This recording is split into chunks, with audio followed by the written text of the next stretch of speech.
Hello, today we're going to be talking about intuitive eating.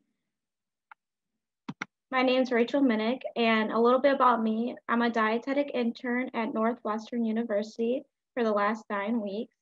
I attend Illinois State University. I enjoy cooking, not baking, strictly cooking only. I'm a cat lover. I have 3 cats. Their names are Jack, Bean, and Lala.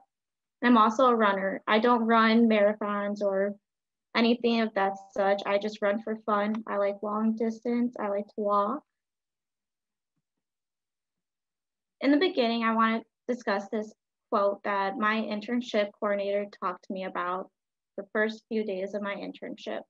It's there comes a point where we need to stop pulling people out of the river and we need to go upstream and find out why they are falling in. By Desmond Tutu. He's very known for his human rights activist. And I think this quote means so much more than what it says because you can take it in so many different ways. And when I first heard this quote, I automatically thought of dieting, nutrition, and the way we eat because everyone can fall down a path of dieting trends that can really screw up how you live the way you live. Because how you eat is very important. And if you go off and try something, you can fall into the river quickly without noticing that you went down the wrong path. So during this PowerPoint presentation, I really want to hit a few points that I believe are very important with intuitive eating. And first, I want to understand what a healthy individual is, and then understanding intuitive eating along with its 10 principles. Also, how to become an intuitive eater, and knowing the difference between intuitive eating and mindful eating. So, a healthy individual. From the World Health Organization, they define health as being a complete physical, mental, and social well-being, and not merely without disease or infirmity. So, this is a very broad explanation of what health is to them. But also, health isn't just that, it's also being happy and vibrant and living the life you want. So, intuitive eating. Intuitive eating is an anti-dieting, hunger-based approach to eating. But this is also building a relationship with food, body, and mind. It's getting all 3 of those aspects of your life and your body working together to understand the way you're eating.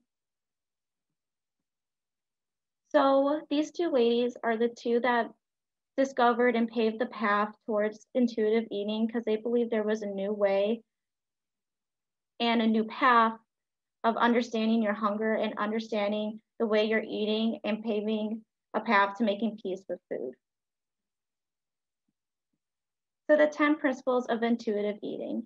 I think this is an important part of understanding the way to start becoming an intuitive eater because this is the framework behind intuitive eating. This is the spine, the backbone, everything you need to know and understand.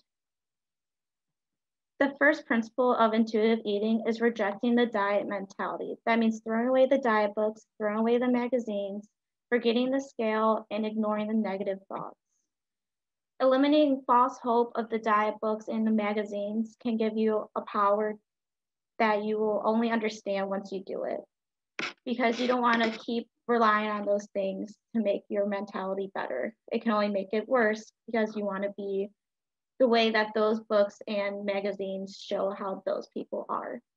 You should also allow yourself to be mad at dieting culture because it leaves a promising a false hope because of failure promoting weight loss, and sometimes that promotion can only gain it back later on if you were to stop that diet. Number 2, the honoring your hunger. Fuel your body with foods and energy with healthy carbohydrates, and this can make you feel your body in a way that you haven't felt before. Also with this hunger scale, filling your body with energy and carbohydrates that are healthy for you can help you understand when you're hungry and when you're full. And with those 2 things, also find a neutral balance of when you don't have to eat anymore. You'll eat the food and you can understand when your body's like, that's enough. I don't need anymore. I'm comfortable. Instead of feeling full and drowsy because you ate too much and you want to take a nap, or not eating enough to where you feel like you need more and not knowing how much more you need. Step 3, make peace with food. Call a truce, stop the food fight. This means understanding that you can eat foods that don't want to make you feel bad. You shouldn't feel bad about choosing a cookie over a banana. That's not something to be upset about all the time. You can choose a different food and be comfortable with it. But focusing on how you feel can make it feel a lot better making those choices with food. Don't feel bad to tell yourself you shouldn't or shouldn't not have something.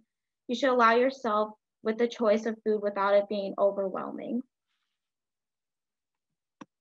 Step 4, the challenging the food police. How you eat every day will determine how you respond to the voice in your head telling you no or don't eat it. That's the food police. They're a monitor in your head that takes away the enjoyment of food. We all experienced this before in our life. It happens all the time. I know it happens to me every time I eat something. I think, should I have that extra cookie? Should I have that extra donut? Sometimes, depending on how you eat every day, will determine if you can have that extra cookie, that extra donut. If you eat bad all week and then you go out and you want to have that extra drink, have that extra piece of pizza with your friends, but you tell yourself no because how bad you ate. But if you switch and you eat healthy, then you can have that extra slice. You can have that extra dessert. You can have that extra drink without feeling guilty in your head. Step 5, respect your fullness. Understanding the cues your body is telling you about food when you're eating. It's important when you're understanding your fullness because it's the way we develop how our senses and how we know when we're full. So paying attention to the foods we're eating, like taste, smell, texture, can help us understand what foods we want to eat more often. That helps us respect how full we are. Like if we eat junk food, we're gonna feel fuller faster because that tends to happen with that type of food. Or if we're eating healthy foods like salads and chicken and smoothies, we can see that our body gets fuller at a different expense than with the fast foods such as hamburgers, hot dogs, nachos. Number 6, discover the satisfaction factor. It's your choice. Both pleasure and satisfaction can be found in the experience of eating. So what I take from this is that just like the last 2 steps, how you eat every day is how you decide what you want to have. So you can have an apple, a banana, a strawberry, ice cream, cake, and a cupcake. It's going to depend on how you ate the week before, the day before, and the day before that. It's a choice. You can eat what you want with knowing that you ate in a way that respects your body and respect how you're eating. Number 7, honor your feelings without using food. Finding coping mechanisms that work with you is important because it helps you steer away from emotional eating. Eating cannot fix our problems. It can only make us feel worse. If we eat so much when we're sad, when we're bored, or when we're excited or happy or sad, and just standing around can make us feel worse because we're eating more than we tend to eat. I find myself doing this all the time when I'm sad or lonely or bored or just standing around. I'll snack all the time. That's my emotional eating. And I surrender to it. Like it happens all the time. It's normal. But finding ways to develop mechanisms to help us turn and steer away from that can help us find comfort and nurturing and distracting ourselves instead of finding those intense emotions to emotional eating. Number 8, respect your body. You should love yourself for the way you are. Respect the body you're given. The human body is meant to change, it's meant to grow, and it's meant to be different. You're not going to be the same size as you were when you were in middle school and high school. You're not going to be the same size you were in high school and college, and etc. Your body is meant to change and grow in different ways all the time. Accepting your genetic blueprint is very important because you only have one body. The more you respect the body you're given, the more you'll better take care of it. Vice versa, the more you take care of your body, the more you respect your body. Everyone struggles with this in today's world because of the false hope of dieting. And this is why intuitive eating can help so much with this anti-dieting approach. And our bodies, we should love and respect every single day. Even if you're not happy with it, you can always change it to be the way you want with a little help or motivation, but you don't have to focus on that every single day. You should just respect and be happy with the body you were given. Number 9, exercise and feel the difference. Get active and feel the way your body moves instead of focusing on burning calories. This can be just getting out of bed without the idea of losing weight right away. That can lead to such false hope because it'll make it harder to get out of bed because you know you have to get up and do this vigorous exercise. You want to ignore that. You just want to feel the difference. It can be from meditating to riding a bike to doing the vigorous exercise that you want to do. But it can also be from running to walking up the stairs to vacuuming or to walking the dog. It does not matter. You just want to feel your body move in a different way than what you're used to instead of going to work and sitting down all day or sitting down at home all day. It's better to focus on the way you feel when you move instead of focusing on burning calories, burning fat, burning the weight off, anything like that. And number 10, honor your health, gentle nutrition. This is the most important because you can have that apple. You can go to Subway and have that healthy sandwich that you make. Progress, not perfection. Nobody is perfect. You don't have to eat perfect to be healthy. Deciding on foods that honor your hunger and your health and your taste buds and overall make you feel good is what's going to honor your health. Choosing what's right for you, not choosing what's right for someone else that you think would be good for you. Choose the foods that are going to make you feel good and make your taste buds feel good. The next thing I want to talk about is becoming an intuitive eater.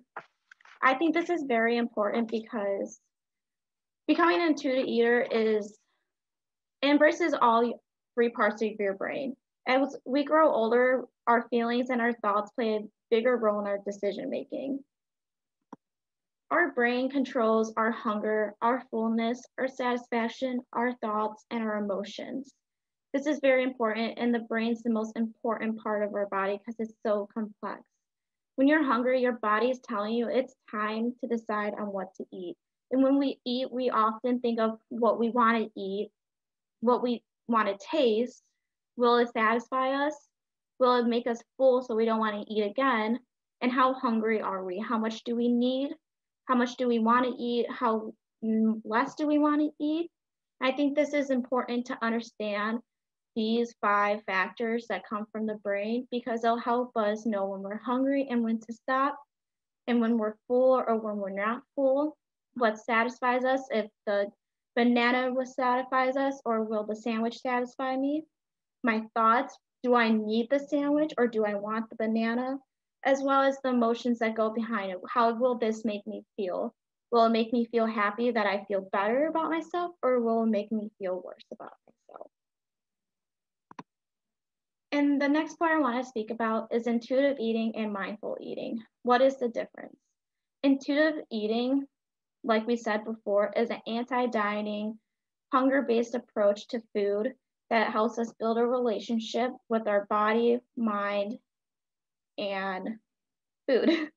That's what intuitive eating is. It helps us understand our hunger with emphasis of knowing what foods we want to eat and how to decide when we're hungry or full. And this is much different from mindful eating because mindful eating is an approach with self-calming and a method for changing eating behaviors.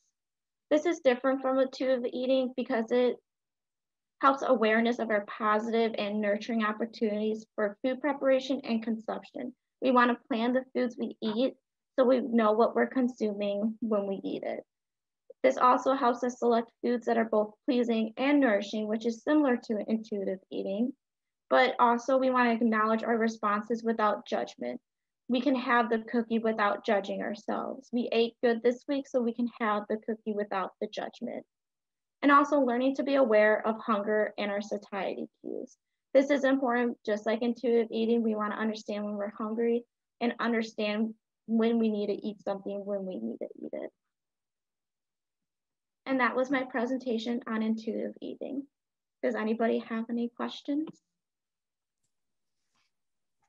Thank you, Rachel. That was so interesting. I felt like I was developing questions, and then the next minute or two, you would answer it.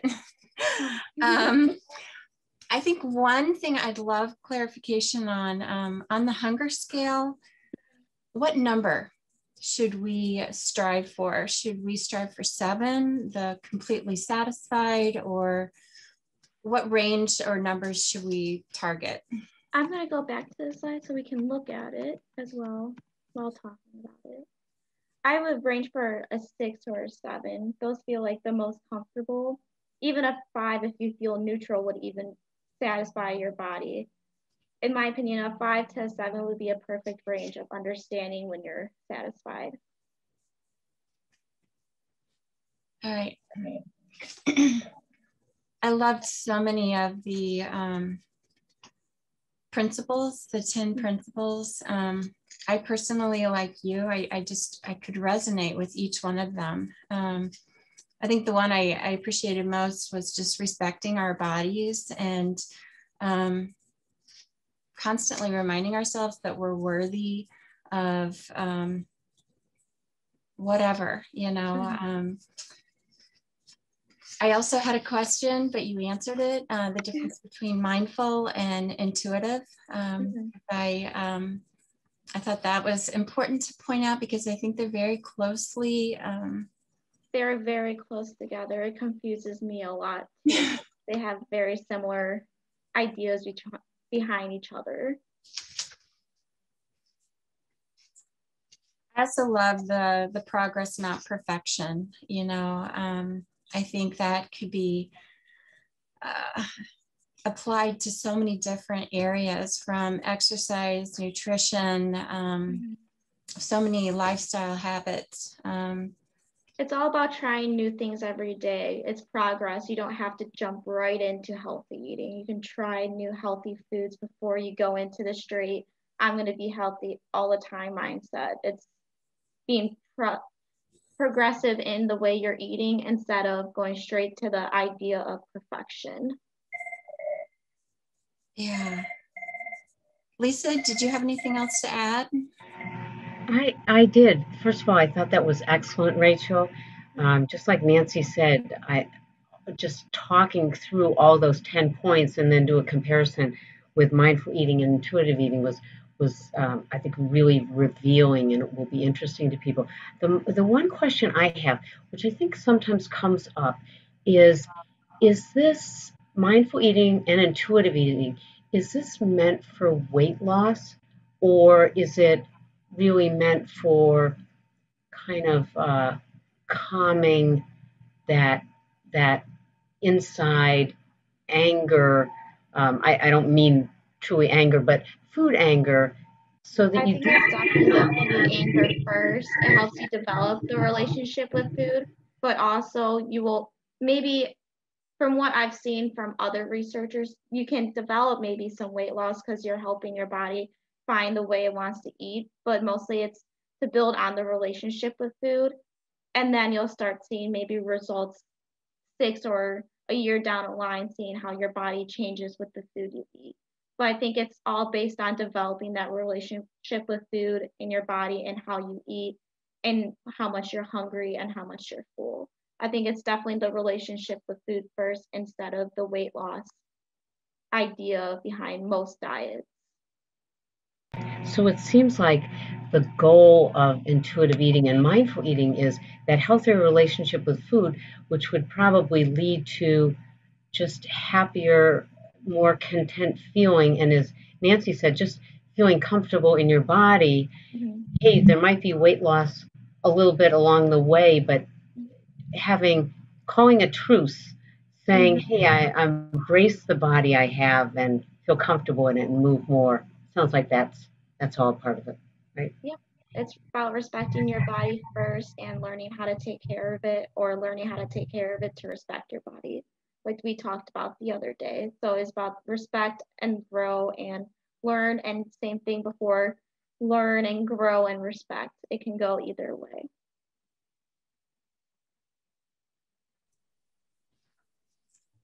Well, Rachel, I just want to thank you so much.